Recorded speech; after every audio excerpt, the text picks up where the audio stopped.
करायचं आणि घ्यायचं मग.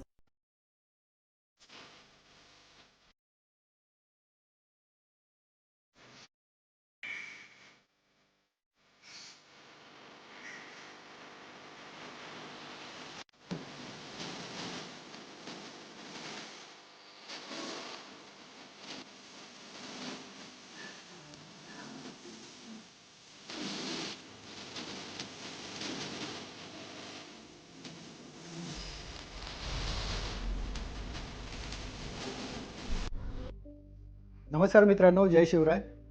आज रविवार असल्यामुळे खूप उशिरा उठलो आहे आणि म्हटलं आज पोर्टरमध्ये काम करूया. कारण काय आहे, आता सध्या खर्चाला अजिबातच पैसे नाही आहेत. म्हटलं त्याच्यामध्ये काम करून नाही का आज अर्निंग करूया. पण नेमकं मी 1 ते 1.5 महिने झाले त्याला यूज नाही केलं, त्याच्यामुळे आता त्याच्यावरती ऑर्डरच येत नाही आहे. पण बघूया, ट्राय करूया. तर सेटिंग वगैरे केली व्यवस्थित, पण काय होत नाही, ऑर्डर वगैरे येत नाही आहे. आता किस्सा असा झाला आहे की पैसे आता खर्चाला नाही आहेत, कारण खूपच अजून पेमेंट वगैरे झाली नाही आहे. आणि त्याच्यामध्ये रात्री एक किस्सा झाला. ॲक्च्युली माझ्याकडे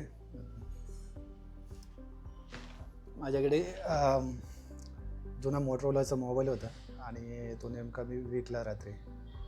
आणि सीन असं झालं आहे की जे माझं म्हणजे जे पेमेंट ट्रान्सफर करतात ते ऑनलाईन कॅशिफाय ॲप आहे, त्याच्यावरती विकला मी मोबाईल तो.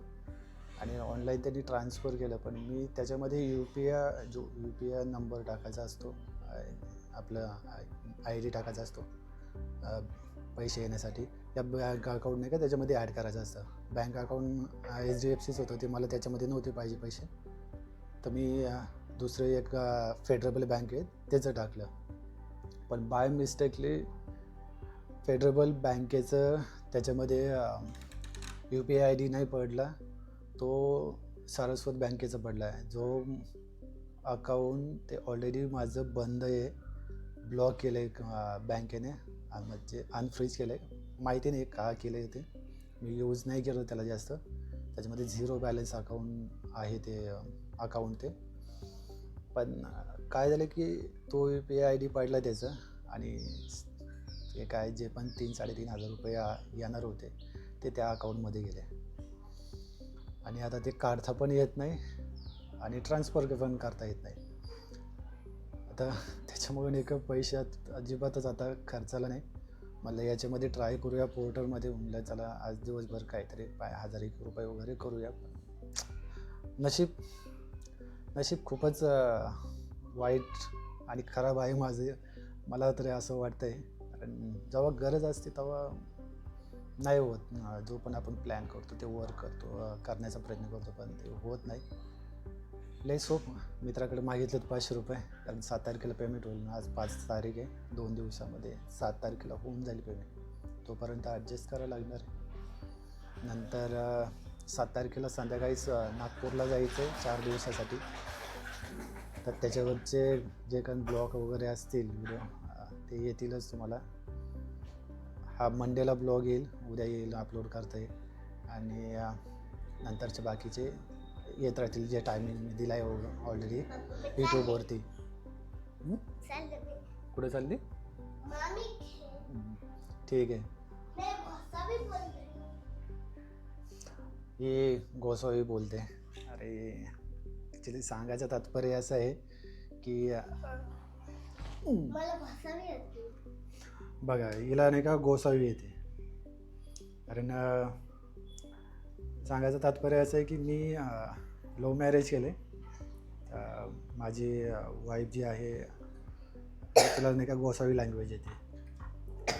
त्याच्यामुळे ते मुलीला पण नाही का थोडीफार समजते वगैरे, बोलते थोडे.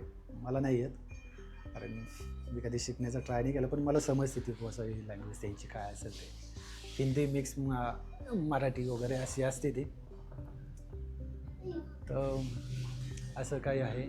आणि रविवार असल्यामुळं आता हिला पण सुट्टी आहे, तर हिचे खूपच टाईमपास चालू आहे. आत्ताच क्लासमधून तिला घेऊन आलो आहे आणि रात्री रातभर तिला खोकला असल्यामुळे नाही का तिची झोप वगैरे तर नाही झाली, आम्हाला पण नाही झोपून दिलं, पण आता बरं वाटतंय.